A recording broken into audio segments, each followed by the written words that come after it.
Derecho y otras disciplinas, gente, bienvenidos todos a un nuevo video, espero que se encuentren muy bien.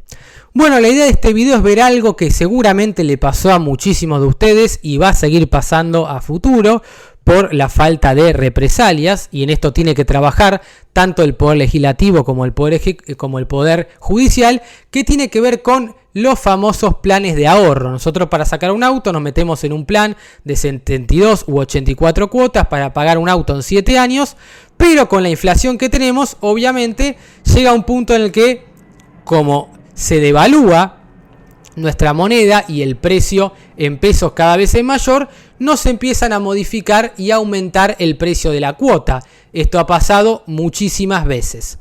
Entonces, lo que bien vamos a ver en este caso es que el Poder Judicial, en este puntual caso, lo que hace es obligar a estas empresas automotrices a que cumplan con un deber de información conforme el artículo 4 de la Ley de Defensa del Consumidor, que nos dice que la información tiene que ser clara, precisa, detallada, de forma que pueda entender cualquier persona, y en cumplimiento de ese deber de información del artículo 4, las automotrices van a tener que brindarle la posibilidad a aquellas personas que, en caso de que se le haga muy caro el plan por el aumento exponencial en las cuotas, que puedan rescindir el contrato. Y aquí se aplica lo que se llama la teoría de la imprevisión, o cuando el contrato se torna excesivamente oneroso para una de las partes. Es decir, que se hace imposible de pagar. Si yo saco un auto y empiezo a pagar una cuota de 3.000 pesos y después se me va a 5.000, 6.000, 7.000 y de 3.000 empiezo a pagar 9.000, cada vez se me hace más caro. Esto obviamente afecta a mi derecho de propiedad y, entiendo yo, haría o constituiría un enriquecimiento ilícito en términos civiles hacia la otra parte. Caería dentro de lo que se llama la lesión objetivo-subjetiva, que es cuando una parte se aprovecha de la necesidad del otro, en este caso de la necesidad de contar o querer un auto, necesidad, ligereza o inexperiencia del otro, y obtiene una ventaja económica evidentemente desproporcionada, que se asimila al delito de usura del 175 bis del Código Penal, que bueno, no se aplica, el delito de usura no existe, pero bueno, en términos civiles sí hay un enriquecimiento.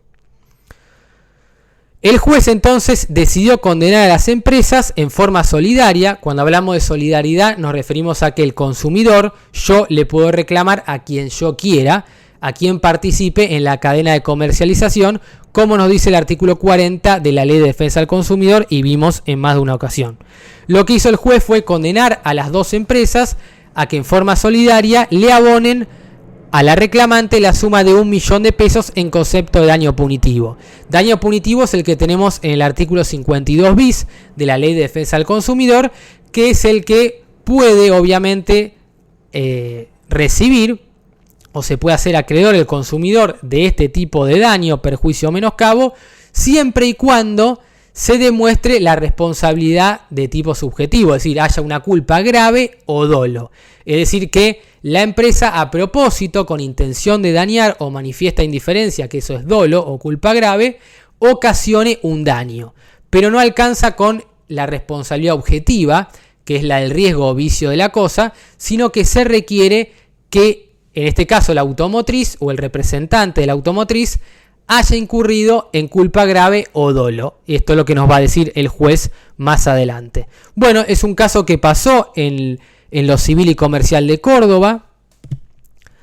Y bueno, tuvo que obviamente pagar 1 millón de pesos esta automotriz porque no brindó información clara respecto a la posibilidad de rescindir el contrato en caso de no poder afrontar los sucesivos incrementos. Entonces, lo importante de este caso, con lo que se tienen que quedar, es que la concesionaria está obligada a decirle, a informarle en forma clara y por un medio fehaciente, idóneo, suficiente y efectivo, que en caso de que se le haga muy caro y se aplique lo que es la teoría de la imprevisión o la excesiva onerosidad para una de las partes de esa prestación, va a poder rescindir el contrato. Entonces va a decir, bueno, se termina acá el contrato, esto que firmamos no se aplica porque yo accedí a pagar determinado precio, se me hace muy caro y yo no lo puedo pagar.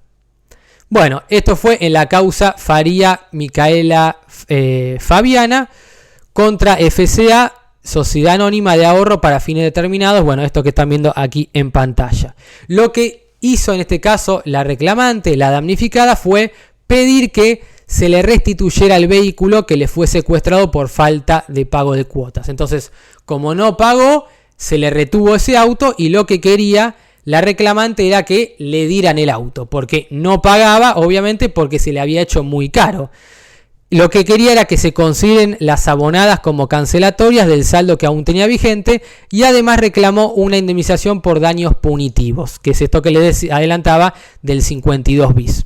Entonces, estrictamente el pedido de la clienta fue que para garantizar el saldo del precio, el auto fue prendado a favor de la administradora del plan y bueno, ella se había comprometido a pagar el auto en una totalidad de 84 cuotas que componen el plan con otros conceptos. Entonces se comprometió a pagar en 84 cuotas un auto con un determinado valor por cuota y después fue creciendo exponencialmente.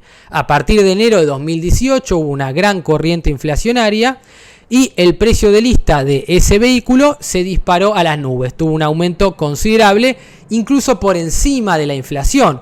Por lo tanto, acá podríamos ver que hay mala fe o malicia por parte del concesionario que le pone una cuota que está por encima de la inflación, que impactó obviamente de lleno en el valor del automóvil a pagar, haciendo cada vez más difícil que pudiese juntar el dinero para pagar en tiempo y en forma. Bueno, ¿cómo se defendió la empresa? Diciendo que está prevista en el contrato esta situación y demostraba una clara violación de sus términos, es lo que sostenía la actora y por eso llevó adelante un reclamo, una denuncia ante Defensa del Consumidor. Y bueno, ¿a qué apuntaba? Por un lado, a un precio exagerado y que se volvió impagable para sus posibilidades económicas. Bueno, esto claramente abrió una afectación al derecho de propiedad y un precio que se fue exponencialmente y se elevó por las nubes. Bueno, entonces, ¿qué es lo que dice? Bueno, ese modelo de Palio no se fabrica más y fue reemplazado por un modelo Argo que seguramente era muy superior en precio. Por lo tanto, al no existir más ese auto y reemplazarlo por otro que tiene mayor precio, le aumentan automáticamente las cuotas. Y esto pasó en un caso muy conocido con un Gold Power, de una persona que venía sacando un Gold Power, se dejó de fabricar y le empezaron a cobrar las cuotas del Gold Trend. Fue a juicio y terminó ganando, pero bueno, es una práctica, entiendo yo, abusiva que llevan adelante las empresas. Esto claramente entra en los términos para mí del 8 bis como un trato humillante o degradante hacia el consumidor que claramente afecta a su derecho de propiedad y se traduce en un ejercicio abusivo de un derecho y en un enriquecimiento ilícito. Recordamos que el ejercicio abusivo de un derecho no está tolerado por la Constitución y las leyes nacionales.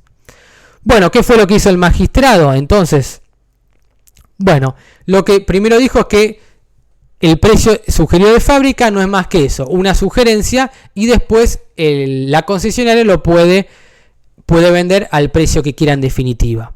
Bueno, hasta ahí yo un punto porque podría caer en el delito de usura. Entonces yo no comparto del todo ese argumento del juez. Pero dijo que lo que le llamaba la atención es que muchas veces ese precio sugerido que nosotros vemos en un montón de carteleras de supermercados y demás, a veces tiene una diferencia de varios miles de pesos con el precio con el que definitivamente el producto se comercializa. Entonces dicen, bueno, el precio sugerido para tal auto es 1.400.000 pesos, pero la concesionaria lo vende en 1.800.000. Bueno, hay una diferencia considerable. Bueno, aquí explica que esto obviamente puede ser una estrategia por parte del concesionario o de la empresa. Y después, en cuanto al tema de la devolución de esa unidad que le fue secuestrada y que el valor del mismo se tenga por cancelado con base con esas cuotas que efectivamente habían sido abonadas o pagadas, rechazó el pedido de la mujer considerando que, a pesar de existir un incumplimiento grave por parte de la demandada, su consecuencia no podía traducirse en la restitución del vehículo. Entonces, a pesar del incumplimiento grave, no corresponde la restitución del vehículo, sostuvo el juez.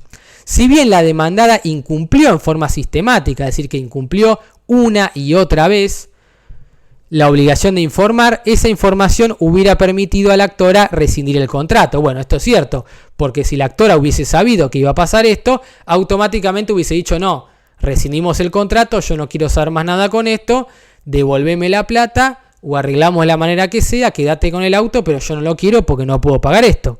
Y obtener la devolución inmediata de su dinero, pero solo si además hubieran ejercido la opción de rescindir el 60% del grupo y que el mismo se hubiera disuelto. Bueno, todo un tema este.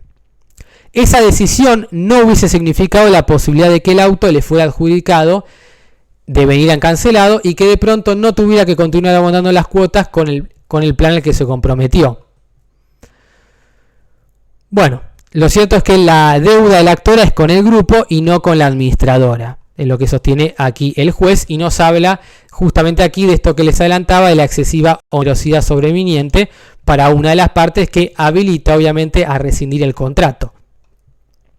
El derecho de la actora a obtener un resarcimiento de ningún modo puede perjudicar a terceros que nada han tenido que ver con el incumplimiento de la administradora. Bueno, básicamente sería ante un incumplimiento no se podría perjudicar a otro. Recordemos el no perjudicar a terceros, alterum non laedere, el principio de no dañar, y hay que obrar de buena fe sin dañar a otro. Y obviamente hacer hincapié en el 1710 que tiene que ver con la prevención del daño. Actuar de buena fe tomando todos los recaudos necesarios para que la persona no sufra ningún daño. Bueno, el juez Martín Flores sostuvo que las empresas incurrieron en un incumplimiento a las reglas más elementales del mandato porque no dieron aviso al consumidor ahorrista acerca de esos aumentos desmedidos que existían en los vehículos y que iban a tener su correlato en el valor de las cuotas que se encontraba abonando. Ordenó entonces a las demandadas que informen de forma clara, precisa y detallada a los consumidores que siempre van a tener la opción o la posibilidad de rescindir el contrato en caso de que no puedan continuar afrontando el pago de dicha cuota. El magistrado dijo que los consumidores tienen que contar con estas herramientas antes de adquirir un autoplan, pero también deben estar contenidas en las campañas de publicidad que realizan de forma sistemática. Por lo tanto, si no lo hicieran, recurrirían o podrían incurrir en información errónea y publicidad engañosa, que esto obviamente sería resarcible por existir obviamente un daño susceptible de apreciación pecuniaria. Entonces, atento con esto. En cuanto al daño punitivo, lo cierto es que esta multa contenida en el artículo 52 bis de la Ley de Defensa del Consumidor, lo que se sostiene y ha sostenido la jurisprudencia es que el simple o mero incumplimiento contractual por parte del proveedor no va a habilitar a que se le imponga esta multa. Esto quiere decir que ante un incumplimiento no va a proceder siempre esta multa. ¿Por qué? Porque se va a necesitar que esa persona haya incurrido en dolo o negligencia grave. Es decir, se tiene que dar alguno de esos dos elementos subjetivos, como les adelantaba, y no alcanza con la responsabilidad objetiva. El accionar de las demandadas, en este caso puntual, conduce a un daño que se traduce por una falta de los elementos a los fines de tomar la decisión más adecuada, como puede ser obviamente discontinuar el plan y en consecuencia para tomar mejores decisiones en torno a la administración del propio patrimonio. Entonces, lo que no hizo, lo que el accionar de las demandadas justamente condujo a que la actora no tuviese la opción o la posibilidad de rescindir y poder decidir qué iba a hacer con su patrimonio y administrar sus bienes de la forma en la que consideraba más adecuado o más pertinente. Esto obviamente se traduce en una inclinación de la balanza en favor de las empresas, es decir, las empresas ganan plata y obtienen beneficios económicos, incurriendo para mí en un enriquecimiento ilícito en detrimento o desmedro del consumidor al que obviamente le ocasionan ciertos daños o perjuicios. El fabricante responde en forma solidaria, es decir, que se le puede reclamar a todos la totalidad de la deuda, junto con la sociedad de ahorro por los daños que la deficiente prestación del servicio le haya generado a la consumidora, en tanto la causa del daño no le ha sido ajena. Esto tiene que ver con los elementos de la responsabilidad. Bueno, entonces terminó decidiendo que le tenían que pagar la suma de 1 millón de pesos en concepto de daño punitivo. Así que le salió carita la vivada o la guachada a esta automotriz. Así que sin más, un saludo grande y nos vemos en un próximo video y espero que les haya sido de utilidad.